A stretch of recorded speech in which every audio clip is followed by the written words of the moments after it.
Ja neviem, si. No tak choď rovno.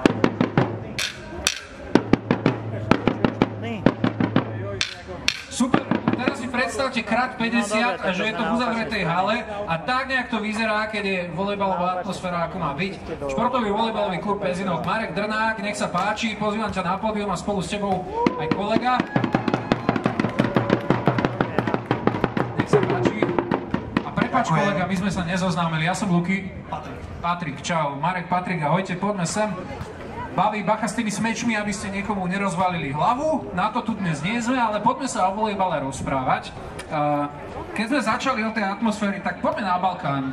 Čo len tak duchom sa tam prenesme. Zažili ste niekedy zápasy na Balkáne, čo sa atmosféry týka tie haly, to, čo tam oni robia na basketbale, na volejbale, na hádzanej, to je niečo neskutočné. Kto má na Slovensku najlepšiu atmosféru? No náš klub predsa. Aj niekedy sa deje také niečo, že testujete choreo, ktoré ste videli niekde na YouTube, vieš, na nejakých videách fanúšikovských? Máme na to špeciálnu marketingovú manažérku, ktorá toto všetko sleduje a postuje to na Facebook potom aj. Takže teraz ale nemôže udierať do bubnu, lebo drží veľký foťak. Presne tak, jo. Dobre, tak poďme o samotnom volejbalovom klube. Keď by som ja teraz chcel prísť k vám, začať hrať, tak na mňa už je neskoro. Ja som už stratený prípad. Ale pozrieme sa na všetky tie mladé tváre, ktoré tu sedia. Napríklad tam tá mladá slečna s tými obrovskými ružovými zapletenými copmi. Napriek tomu, že má obrovské ružové zapletené copy, nijak ju to nediskriminuje od toho, aby hrala volejbal. Všakže. Takže poďme skúsiť zadeliť nejaké vekové kategórie. Kedy je najlepšie, aby decka k vám prišli? Určite normálne asi tak 10 minút.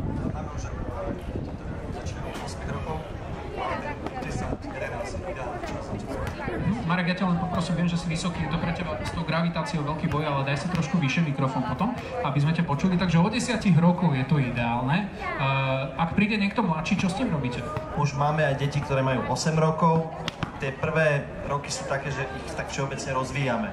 Je to menej hry s loptou, ale je to viac pohybu, skákania, behania, aby sa tie deti rozvinuli. A potom postupne prichádza tá technika a potom už aj tie ostatné herné volejbalové činnosti rozvíjame ďalej, ak tie deti sú staršie a staršie.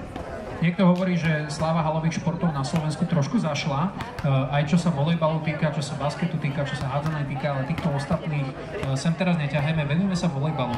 Badáte, že nám vyrastajú opäť nejaké generácie nových potenciálnych účastníkov majstrovstiev sveta, majstrovstiev Európy, či už medzi mužmi alebo ženami? No my to v Pezinku nebadáme, ten pokles záujmu o loptové hry, pretože náš klub rastie. Začínali sme, mali sme okolo 30 detí pred 10 rokmi a momentálne sme vyše 200, takže my sa snažíme naopak to rozvíjať, ten šport. Ale je pravda pre mňa nepochopiteľné, že na Slovensku ten volejbal ako taký nerastie až tak úmerne tomu, jak by sme si to želali. Keď porovnáme s Českou republikou alebo s Poľskom, tam je to niečo úplne iné. A práve preto sme tu my, ten náš klub, že sa snažíme ten volejbal rozvíjať a propagovať, lebo je to krásny šport.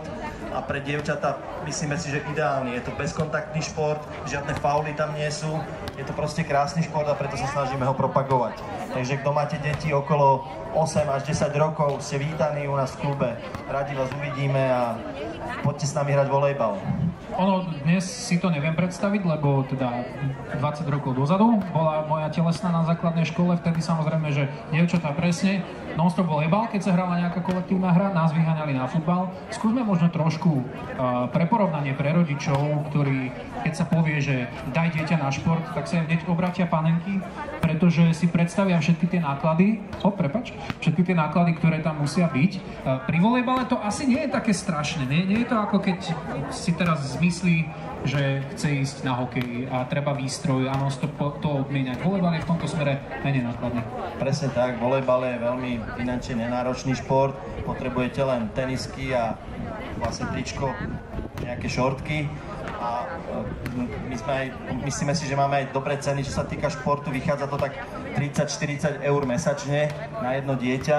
Keď máme súrodencov v klube, dávame súrodenecké zľavy, takže vlastne za 30-40 eur dieťa má 3-krát do týždňa, 4-krát do týždňa tréning, cez víkendy máme zápasy, väčšinou hrávame, takže myslíme si, že naopak oproti nejakým možno finančne náročnejším športom volejbal je taký ľudový šport tohto pohľadu. Ale súrodenskú zľavu to si máme predstaviť, že normálne otrenujete obidvoch, nie? Že si vyberte, že v pondelok prídeš, ty štvrtok, ty.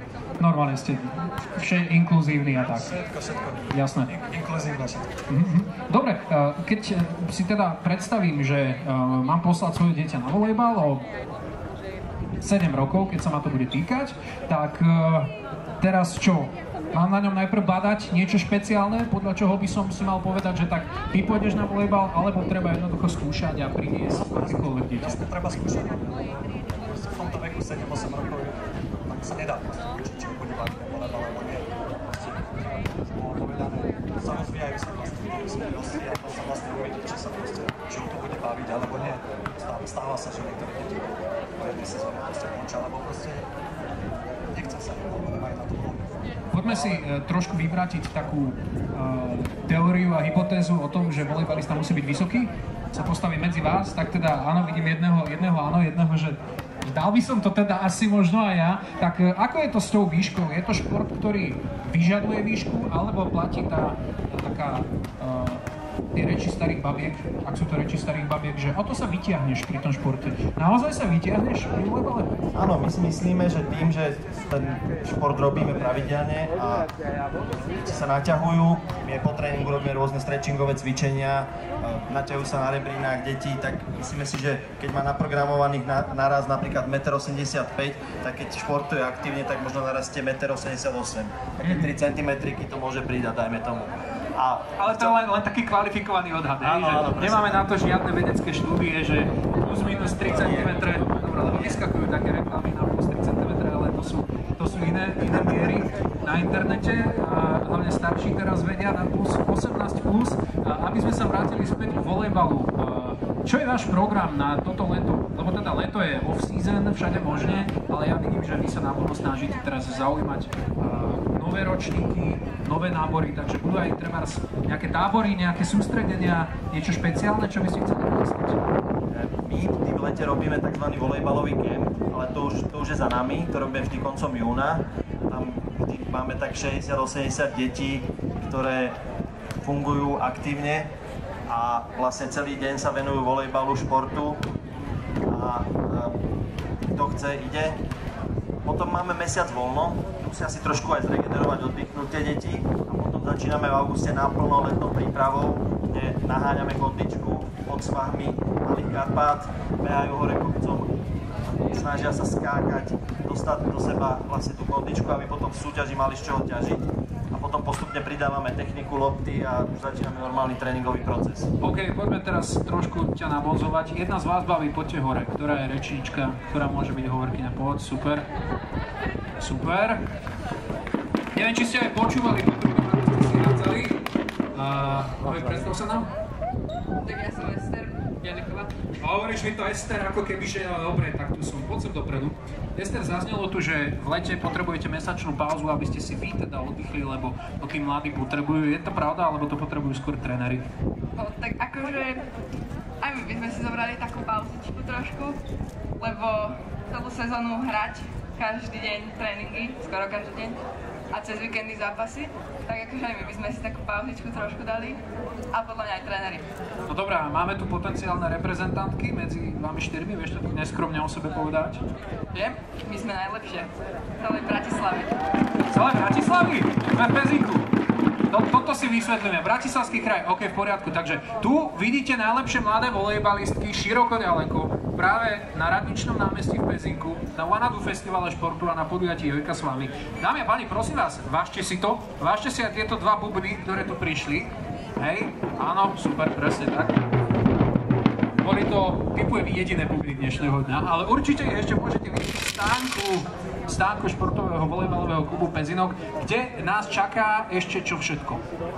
No, privítame všetkých ľudí, ktorí tam prídu aj s deťmi.